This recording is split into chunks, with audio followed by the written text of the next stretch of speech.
Perú Cultural Canal Peruano de Cultura presenta a Ricardo Palma y sus tradiciones peruanas. Tradición titulada El Virrey de los Milagros. Crónica de la época del 10º Virrey del Perú I. Donde el autor echa un cuarto a espadas sobre historia.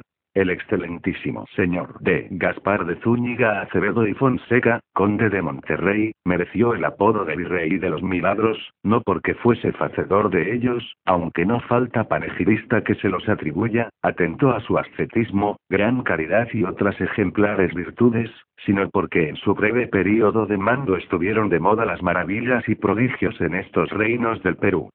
Las crónicas se encuentran llenas de sucesos portentosos, tales como la conversión en el Cuzco del libertino Selenque que, como el capitán Montoya de la leyenda de Zorrilla, asistió sin saberlo a sus propios funerales.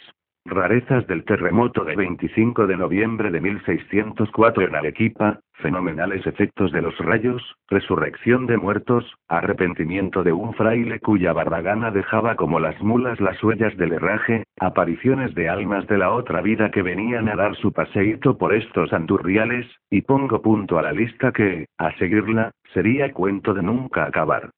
No es que yo, humilde historietista y creyente a macha martillo, sea de los que dicen que ya Dios no se ocupa de hacer milagros y que el diablo nunca los ha hecho, sino que en estos tiempos se realizaron dos, tan de capa de coro y estupendos, que no he podido resistir a la comezón de sacarlos a plaza en pleno siglo XIX, para edificación de incrédulos, solaz de fieles y contentamiento universal.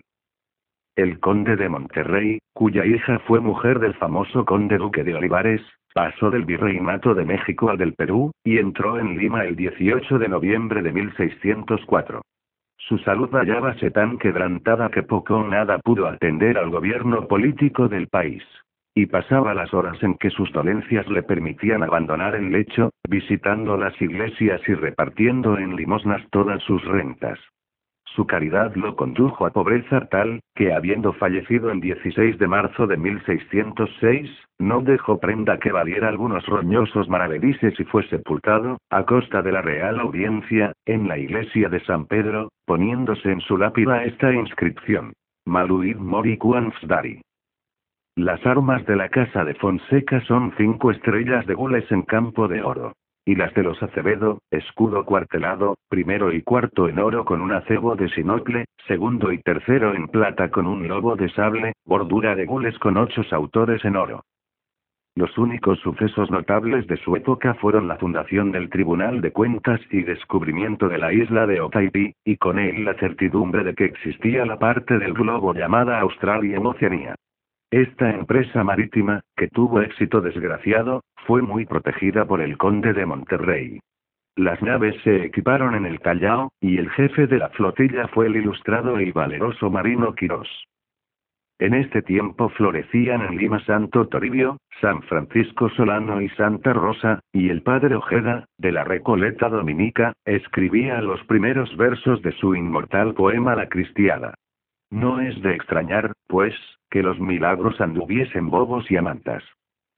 Por entonces, dice un cronista, sucedió aquel célebre milagro del Santo Cristo de la Columna, milagro que yo tengo de contar rápidamente y a mi manera. Oía un confesor el desvalijo de culpas que le hacía un penitente, y tal rabo tendrían ellas que, escandalizado el buen sacerdote, le dijo en voz alta: No te absuelvo. Absuelve a ese hombre que no te costó a ti lo que a mí, exclamó el Cristo extendiendo el dedo índice. Y el milagro está, no en que hablara el Cristo, que sobre eso podría haber su más y su menos, sino en que el dedo no volvió a tomar la posición primitiva.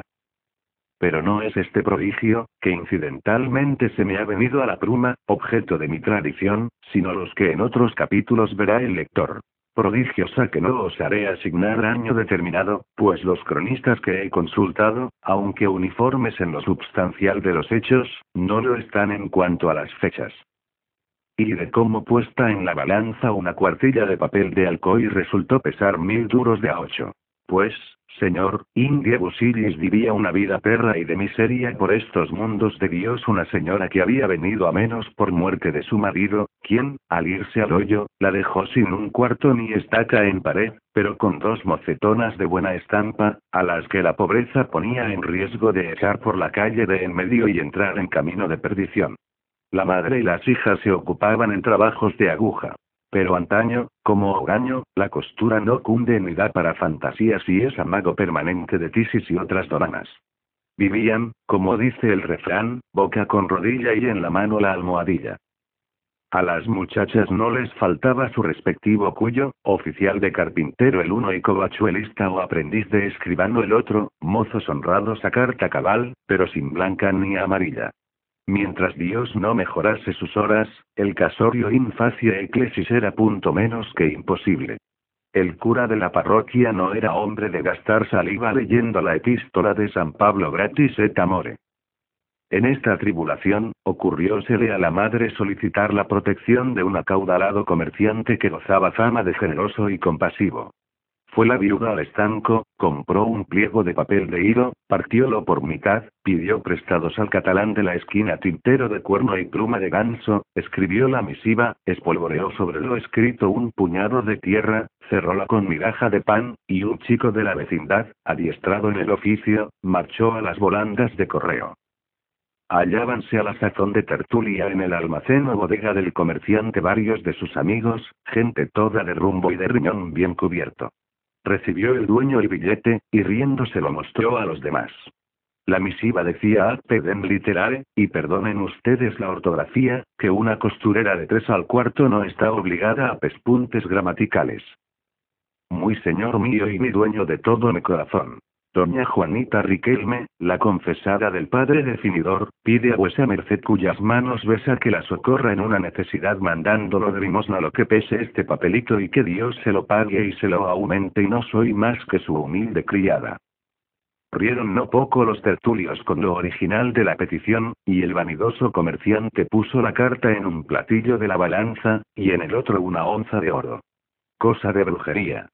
El platillo no se rindió. Maravilláronse los amigos, y a porfía empezaron a echar onzas y más onzas, y griega. Nada. Como si tal cosa. El platillo de la carta no subía. Aquello era caso de inquisición o milagro de tomo y lomo.